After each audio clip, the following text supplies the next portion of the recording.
नमस्कार, मैं हूं एडवोकेट डॉक्टर अजय कुमार पांडे और इस वक्त आप देख रहे हैं 4C सुप्रीम लॉ पार्टनर्स का कानूनी चैनल। आज फिर एक मुकदमा पुराने विषय से। विषय पुराना है, टॉपिक पुराना है, लेकिन मुकदमा और मुकदमे में आया फैसला दोनों ही बिल्कुल नया है। तो जी हां, ये जो जजमेंट है वो आ रहा है पंजाब और हरियाणा हाई कोर्ट से।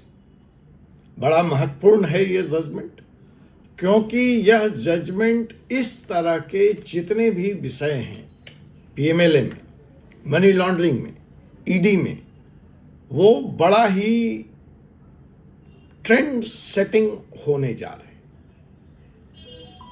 अब इस मुकदमे का, इस जजमेंट का, जो हमारे 1.25 लाख निवेशक हैं व्यू नाउ केस में, और जिसका case Punjab and Haryana high court में चल रहा है, क्या प्रभाव पड़ने जा रहा है, पॉजिटिव है, नेगेटिव है, इसके जरिए हम जान सकते हैं या जानने का प्रयास कर सकते हैं कि व्यू नाउ के इन्वेस्टर्स का फेट, भाग्य क्या होगा, ऊंट किस करवट में बैठेगा। चूंकि यह जजमेंट सुप्रीम कोर्ट का है, तो इसका व्यापक प्रभाव मनी लॉन्ड्रिंग केस जो कि व्यू नाउ में जालंधर के ईडी कोर्ट में चल रही है, उस पर भी होने जा रहा है। तो लाजमी है कि हम इस केस की बारीकी को, इस जजमेंट को बहुत ही बारीकी से देखें, सुने और समझें। तो जो पहला सवाल है कि व्यू नाउ जहां 4,000 करोड़, 3,500 करोड़ रुपए डूब चुके हैं, पंजाब हाई कोर्ट के ईडी मामले में, पीएमएलए मामले में आया हुआ ताजा तरीन यह फैसला उम्मीद की रही सही किरण को भी खत्म कर चुका है। उम्मीद हमारी इन्वेस्टर्स की पूरी तरह से टूटती हुई नजर आ रही है। उससे भी बड़ा सवाल है कि इन्वेस्टर्स को इस जजमेंट के बाद क्या पैसा मिलेगा, मिल सकता है। तो आइए हम जानते हैं इन पूरी बातों को विस्तार से। नमस्कार दोस्तों, मैं हूं advocate doctor Ajay Kumar Pandey, supreme court, और आज के इस वीडियो को देखने के बाद आपको एक कड़वी सच्चाई से रूबरू होना पड़ेगा। और वह कड़वी सच्चाई है कि व्यू नाउ केस में आपका पैसा इस जजमेंट के मद्देनजर वापस होना बिल्कुल नामुमकिन हो चुका है। I am sorry, but I have to be honest and I have to be blunt. Zero hope पे आप पहुंच चुके हैं। 4,000, 4,500 करोड़ का यह स्कैम, 1.25 लाख इन्वेस्टर्स, लेकिन होप जीरो। यह दिगर बात है कि ईडी ने जालंधर की कोर्ट में यह स्टेटमेंट दिया है कि अगर कोर्ट चाहे तो इन्वेस्टर्स को अपना पैसा लौटा दे। लेकिन ईडी के इस स्टेटमेंट के बाद भी, ईडी के इस रुख के बाद भी, Punjab and Haryana high court का यह जो लेटेस्ट जजमेंट आया है, वह उम्मीद की सारी किरण को खत्म करता हुआ नजर आ रहा है। अब आप पूछेंगे कैसे? देखिए दोस्तों, आप मेरे से साल, 1.25 साल से जुड़ चुके हैं। मैंने आपको कभी कोई झूठा सपना नहीं दिखाया, और आज भी मैं आपको झूठा सपना नहीं दिखाऊंगा। मैं आपको हकीकत के कानूनी बुनियाद पर लेकर चला हूं इस 1.25 साल में, और आगे भी मेरा अप्रोच यही रहेगा। तो मैं आपको फॉल्स नहीं होप देने वाला, मैं आपको लीगल रियलिटी बताऊंगा जो आपको आज की तारीख में कोई नहीं बता रहा और ना ही कोई बताना चाहता है। तो Punjab and Haryana high court का जो एक जजमेंट आया है बहुत डिस्टर्बिंग है। मैंने इस बारे में प्रधानमंत्री को, देश के वित्त मंत्री को और भी जो तमाम फोरम हो सकते हैं जहां पे यह बात उठाई जा सकती है और पीएमएलए के कानून में तब्दीली की बात की जा सकती है, इस जजमेंट के बाद मैं भी काफ़ी डिस्टर्ब्ड हूँ, परटर्ब्ड हूँ और मैंने हर किसी को पत्र लिखकर, व्यक्तिगत पत्र लिखकर उनसे गुजारिश की है कि भाई इस कानून में सुधार की ज़रूरत है, अविलंब इस पर एक्शन लिए जाने की ज़रूरत है। लेकिन फिलहाल हम यहाँ चर्चा तो करें ही, समझे तो कि अचानक ऐसा क्या हो गया कि यह कानून इन्वेस्टर्स के भी खिलाफ जाके खड़ा हुआ। अब तक तो यह कानून अपराधियों के खिलाफ था और उस पर ही सवाल उठते थे ईडी की कार्रवाई को लेकर, उसकी कार्यप्रणाली को लेकर, इसके स्ट्रिंजेंट प्रोविजंस को लेकर। लेकिन Punjab and Haryana high court के इस फैसले ने तो एक नई इबारत रख दी और अब तो ऐसा लग रहा है, या है सच, कि यह कानून तो इन्वेस्टर्स के भी खिलाफ हो गया है और इन्वेस्टर्स के खिलाफ हो गया जिनका इस पूरे प्रकरण में कोई दोष नहीं। तो साहब, Punjab and Haryana high court के इस रिसेंट जजमेंट ने व्यू नाउ और इस तरह के जितने भी केसेस देश में चल रहे हैं उनके गेम ओवर होने जैसा फाइनल विसल बना दिया। और आज हम बात करेंगे ऐसा आखिर क्या हुआ, एग्जैक्टली क्यों हुआ, इसी बारे। व्यू नाउ केस में या इस तरह की किसी भी स्कीम में आपने अगर पैसा लगाया है तो यह वीडियो आपके लिए कंपलसरी हो जाती है, क्योंकि मैं जो आपको बताने वाला हूं वह आपको किसी और लॉयर ने अब तक नहीं बताया। सब ने आपको फॉल्स होप में रखा है, आपके वकील ने, आपके एजेंट ने, आपके जानने वालों ने, आपके चाहने वालों ने। इस वीडियो को लाइक कीजिए, शेयर कीजिए और सब्सक्राइब कीजिए, क्योंकि यह बहुत ज़रूरी है कि यह सच्चाई इन्वेस्टर तक पूरे देश में पहुंचे और वायरल हो जाए। व्यू नाउ आप जानते हैं कितने का स्कैम है, क्या स्कैम है, क्या आपको प्रॉमिस किया गया। ठीक है, कुछ लोग कहेंगे स्कैम आप क्यों कह रहे हैं, अरे भैया जो मर्जी आए वो कह लो, मसला ये है आप इन्वेस्टर हैं, चलिए कह देता हूँ, बड़ा अच्छा इन्वेस्टमेंट किया, बड़ा अच्छे व्यापारी हैं, बड़े बड़े लोग हैं आप लोग, चलिए मान लिया। मैंने ये भी मान लिया कि यह पोंजी स्कीम नहीं है, लेकिन ईडी इसको पोंजी स्कीम ही कह रही है, ठीक है, इसीलिए कार्रवाई हुई है। और पीएमएलए लॉ में जान लीजिए, आरोप लगाना ही सत्य है, आपको प्रूव करना है कि जो आरोप लगा है वो गलत है। डे 1 से जब ईडी आपके खिलाफ केस फाइल कर देती है तो आप अपराधी हैं। इसलिए ज़्यादा ज्ञान मुझे चैनल पे मत दीजिए कि अभी कोर्ट का फैसला नहीं आया है, कानून को समझिए, ठीक है। तो यह साहब क्लासिक पोंजी स्कीम है, ईडी अपना काम कर रही है, ठीक है। गौतम बुद्ध नगर में एफआईआर दर्ज है प्रेडिकेट ऑफेंस में, sections BNS 2023 318 subsection 4 cheating, section 316 subsection 2 criminal breach of trust and section 61 subsection 2 criminal conspiracy. ये नोएडा का एफआईआर है। मल्टीपल रेट्स ईडी ने अब तक कर लिए हैं। एसेट्स 200-225 करोड़ के अटैच्ड हैं। पीएमएलए केस भी रजिस्टर्ड है और उसमें भी जांच चल रही है। यह तो बेसिक फैक्ट्स है, असली बैटल शुरू होने वाली है।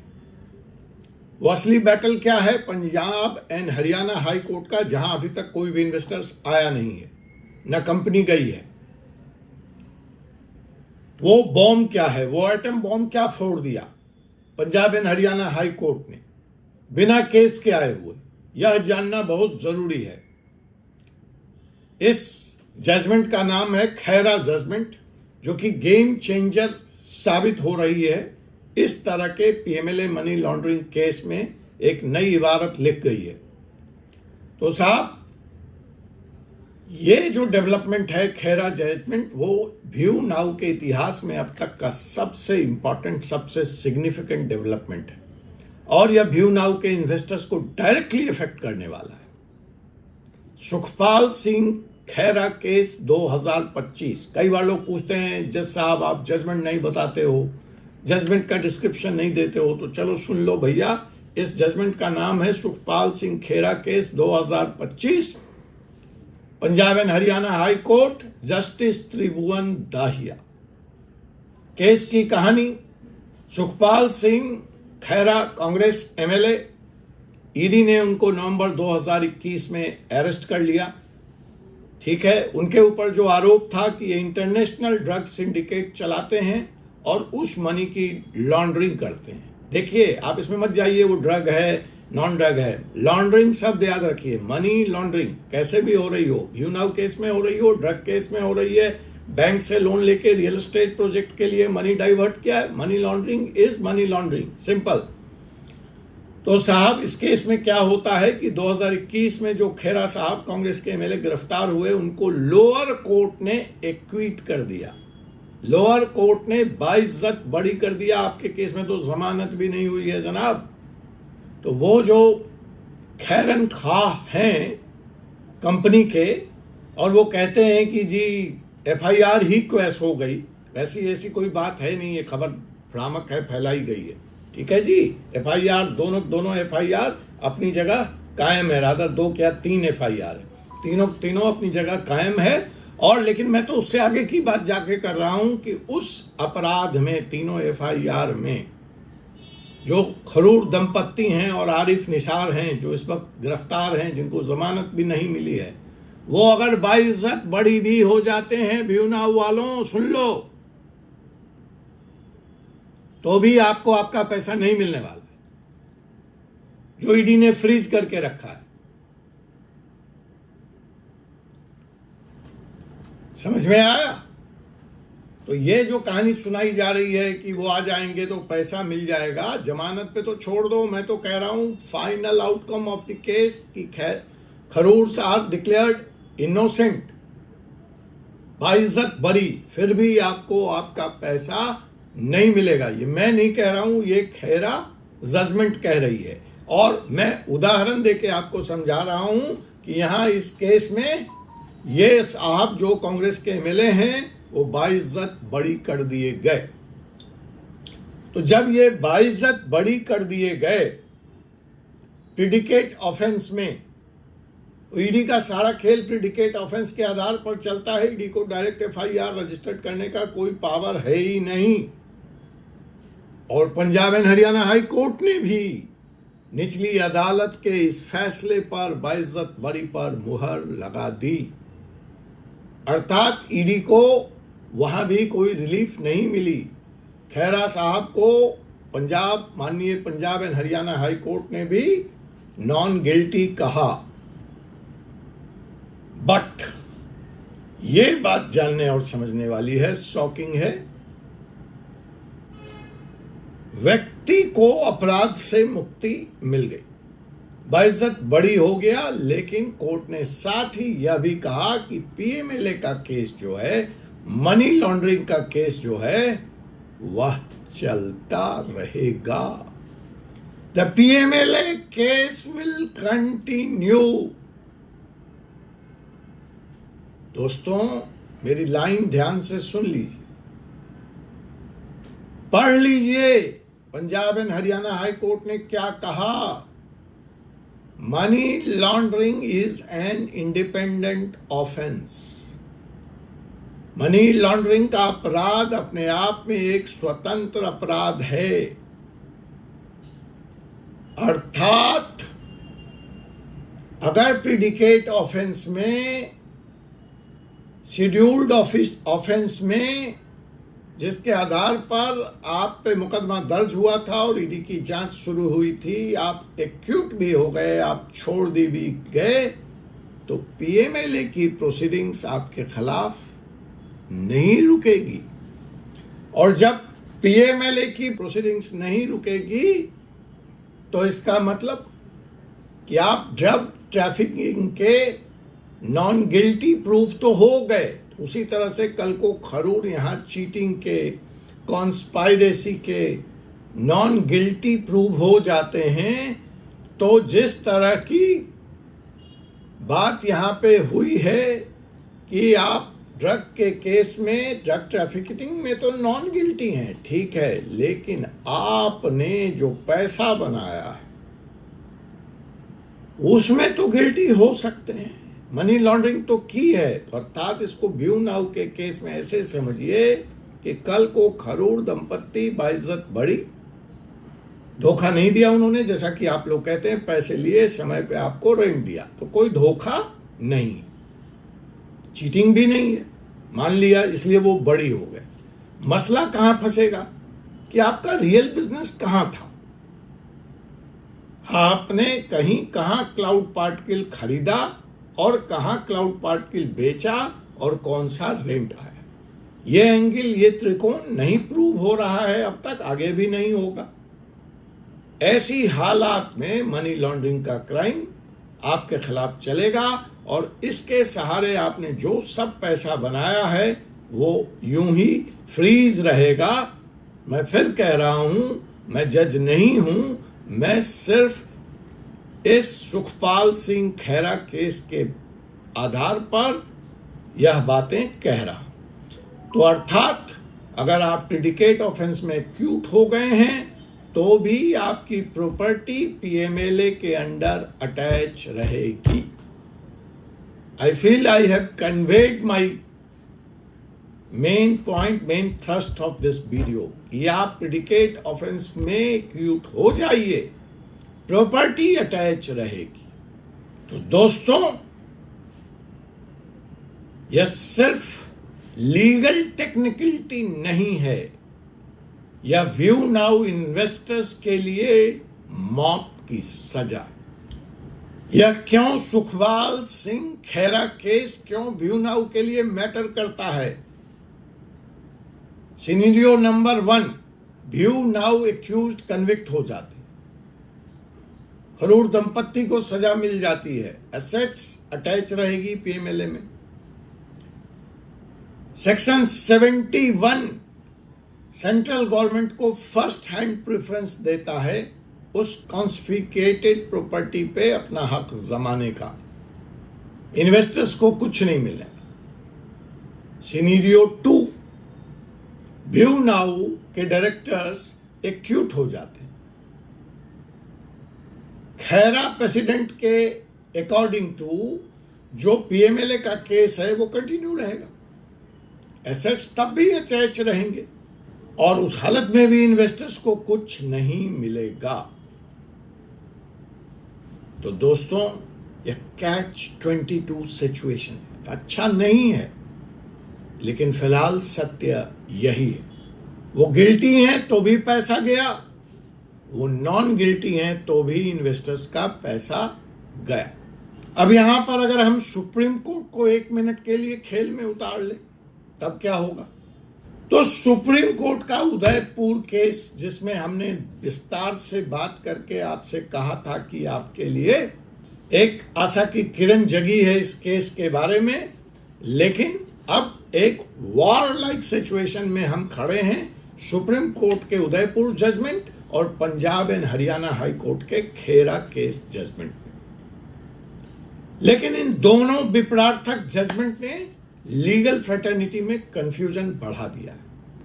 सुप्रीम कोर्ट ने हरियाणा हाई कोर्ट के इस खेरा जजमेंट के विपरीत जाकर ऑर्डर दिया है। वहां पर कहता है कि सुप्रीम कोर्ट की होम बायर्स की कोई गलती नहीं है, उनकी अटैच प्रॉपर्टी उनको वापस करिए। बड़ी अच्छी बात थी, हमने भी कहा कि व्यू नाउ वालों, आपकी लॉटरी लग गई, लेकिन सुप्रीम कोर्ट ने कहा इनोसेंट विक्टिम्स को प्रायोरिटी दो। Section 105 CrPC, now BNS section 123 restitution. लेकिन पंजाब आते आते यह जजमेंट कुछ और कह रही है। अब इस हालत में व्यू नाउ केस में क्या नई तब्दीलियां आएंगी? क्या रणनीति में, कानूनी जंग में अपने को चेंज करना पड़ेगा ताकि इन्वेस्टर्स को उसका हक मिल सके? यह जानना समझना बहुत जरूरी हो गया है। उदयपुर केस में रियल एस्टेट केस था, मामला थोड़ा डिफरेंट है। नंबर ऑफ इन्वेस्टर सिर्फ 450 थे, यहाँ तो 1.25 लाख विक्टिम हैं। कॉम्प्लेक्स मनी लॉन्ड्रिंग स्ट्रक्चर है, मनी बैंक अकाउंट में है, प्रॉपर्टी नहीं है। उदयपुर में यह आसान था प्रॉपर्टी को आइडेंटिफाई कर लेना कि कौन किसका कैसे है, लेकिन व्यू नाउ में आते आते मामला कुछ और हो जा रहा है। अब इस पूरी स्थिति में व्यू नाउ के इन्वेस्टर्स को क्या करना चाहिए, क्या नहीं करना चाहिए? व्यू नाउ का प्रॉब्लम अलग है, मल्टीपल क्लेमेंट्स हैं उस पैसे के, पैसा सीमित है, दावा ज्यादा बड़ा है। आखिर यह सत्यम स्कैम के ट्रेंड पे जाएगा, सहारा स्कैम का ट्रेंड बनेगा, हीना गोल्ड स्कैम बनेगा? अभी कुछ कहना मुश्किल है, लेकिन हाँ इतना तो कहा जा सकता है कि Punjab and Haryana high court के खेरा जजमेंट के आने के बाद restitutions of property in PMLA case, restitutions of property in View Now case has really become challenging. We will get back to you with further details on such matters, on PMLA matters, on ED matters, on money laundering matters in our next episode. Till then, allow me to say goodbye. This is your friend, Advocate Dr. Jay Kumar Pandey from Supreme Court of India. We will meet with another topic in another episode. जय संविधान, जय हिंदुस्तान, जय कानून।